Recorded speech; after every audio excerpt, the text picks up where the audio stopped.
Um, That's when true. you went in SI, Fabian spoke about this a little bit on the podcast when he left, obviously.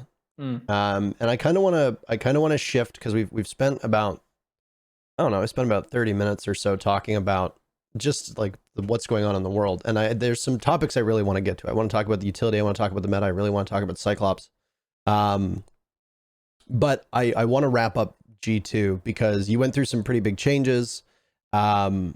Did you know going into SI that if you didn't, like, win or lose, were there going to be roster changes regardless? Like, if you'd gone out world champion, was that team still going to blow up after you lifted the hammer? And if so, were you going? Was Fabian going? What was the mood heading into the event? Well, I don't think this is from memory, but I don't believe that there was an actual plan, so to speak. Like, oh, if we lose in groups, this will happen. If we lose in semis, this will happen. If we win, nothing will happen. I think it was very much like we're gonna go there. We're not gonna have much of an idea what to expect, both from results wise, but also what happens after. And had we won invite, say we smashed the event, a part of me still believes that we probably would have agreed to call it quits because at SI 2019 we had this joke that let's win this event, back-to-back champions. And you know what? Let's go on stage and tell Matt in person take the microphone and say, we are retiring the entire team. We actually had that discussion as a team. And we thought that would be an incredible way to go out, right? On a high. And to be honest, I don't think we actually would have been like retired, but the team, the legacy would have been spread out in 5 different areas, each player going their own way kind of thing. Maybe some would have quit the game, some would have stayed, but that was it started as a joke, but I feel like it became a legit consideration at the time. But, upon winning, it was like, let's get one more. Let's go again, boys, And all sense and reason went out the window. And I think we all kind of knew that we were past our prime and that SI 2019 was really luck coming our way, both with, the rounds, the bracket, the groups, like everything really. Like what time we played each day, because that affects us as well. Like we got really, really lucky all across the board. And of course, we played well as well. When Fabian left after we lost, we had a very, very heart-to-heart, in our room. And Fabian said that he was stepping down, and a lot of silence was followed. And the team kind of fell apart for a moment, right? Like our leader stepped down, and everyone just felt a massive loss, except for Sebas. Sebas was actually kind of the most positive, and I'll say this in the best way. Sebas, as a teammate, was the most supportive and funny and ridiculous teammate I've ever had in my entire life. Like I did not expect this whatsoever. I had never met Sebas really before. I had seen him. I had maybe exchanged a word with him before at a player testing, but he was the funniest guy ever. And after we lost, he just kind of sat down. He played some single player games and some multiplayer games on his PC, and he was laughing. And he knew that he had tried his best, and it was not really about him. He kind of gave us, the 4 players of us, the time to figure out what we needed and what we wanted. And I really respect him for that because he didn't feel like he had to be a part of that. And he didn't, right? It was not his problem. And I think that he realized that the reasons why we lost and the problems that were going on were so much bigger than just him not being the player that we, quote unquote, needed. Because I think Sebas was exactly the player that we needed. And he went above and beyond for us. Maybe not in KD. I think that was a big meme. And there's that photo of us 4 looking down at Sebas. And it's like, oh no. But as a friend, as a teammate, as a human being, he was everything for us. And I'm so happy that he's now finding his way again in a new team. So bless him. But when Fabian stepped down, I also voiced that I would like to step down as well. Because I thought a G2 without Fabian and like me and him not being together and the legacy kind of ending there because Jonas wasn't there anymore. And it was me or Fabian, Jonas, and I that created this legacy together because I was trialing back in it's like year 1, season 3/4. So basically the second invite or second invite, right? Second invite was 2018, started 2018. Yeah. That's when you picked up Shate. Yeah, so first invite. Yeah, because it's the one we did make first invite. Yeah. And I was traveling with 6 Quattro, and we had played for the open qualifier for invite all the way in lower brackets to the grand finals against like Euronics Gaming, the Swedish boys. I remember Euronics. And we lost. It was a best of 3 grand final, but lower bracket is at a 1 map deficit. So we played Consulate, I believe. We lost Consulate. Grand finals over. They qualified. We didn't, right? It was a very, very sad moment. And then Fabian was like, oh, Pengu, what if Dunas wants to come back? You, me, him. We got the 3 out of 5 rule. So back then, if you had 3 players from the previous season, you basically had the spot for Pro League. And we would fill that spot of 3 people. And they said, let's just pick up 2 players, incredible gunners, good players. That's not scrim ever, no strats, none of that. And I was like, that's never gonna work. But it's either that or I play with 4 French players who don't speak English that well, and I don't speak French. And Fabian basically sold me.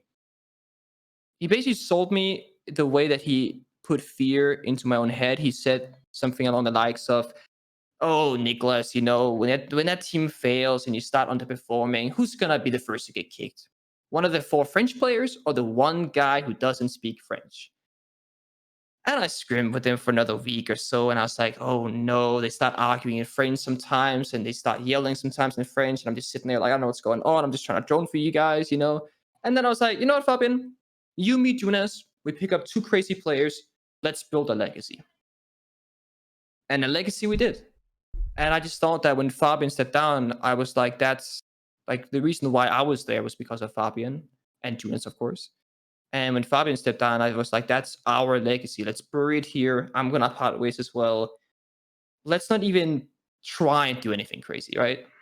And what happened was basically that G2 as an organization said, hey, we know you want to leave, but we also really, really want to do something crazy together, right? And I respect them for that. They said, you, Kento, and Uno, if we can basically give you guys just the option to handpick 2 players, any region, no matter the cost, give us a name, we'll buy them.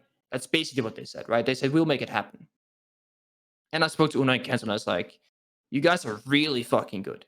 Like, I really like Uno. I think he's one of the most underrated players out there.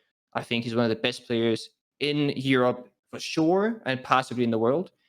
And Kento is just Kento. There's not much to be said there. He's either crazy or he's not crazy, but he's mostly crazy. And we basically, after a rather short discussion, actually, we settled on Ben and Jake, so Citizen and Virtue. Coming from Navi and coming from Fnatic. And it was a tough time with negotiations and timings. And, we had to fly Jake from Australia to Europe and visa and all these things. And it happened last minute before Corona happened. We all got into Berlin.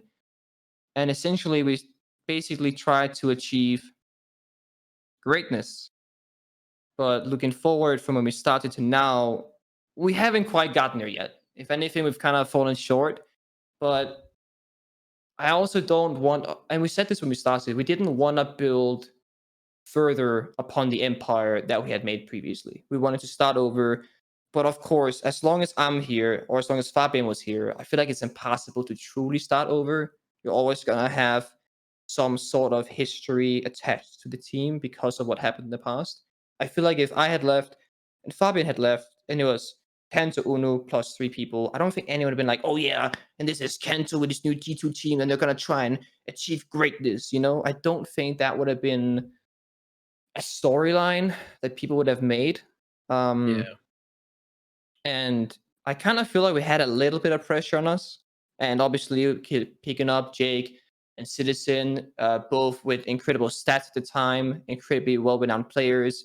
Citizen coming after winning in Tokoname, etc. with Navi.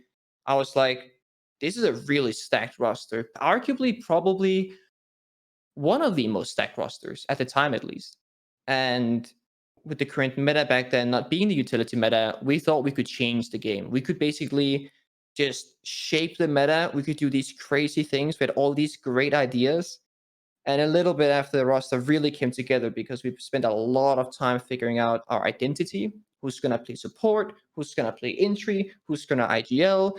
And we tried every single player on every single role for like the first 3 months. And we were just, smashing our heads into the wall. Like, it doesn't work.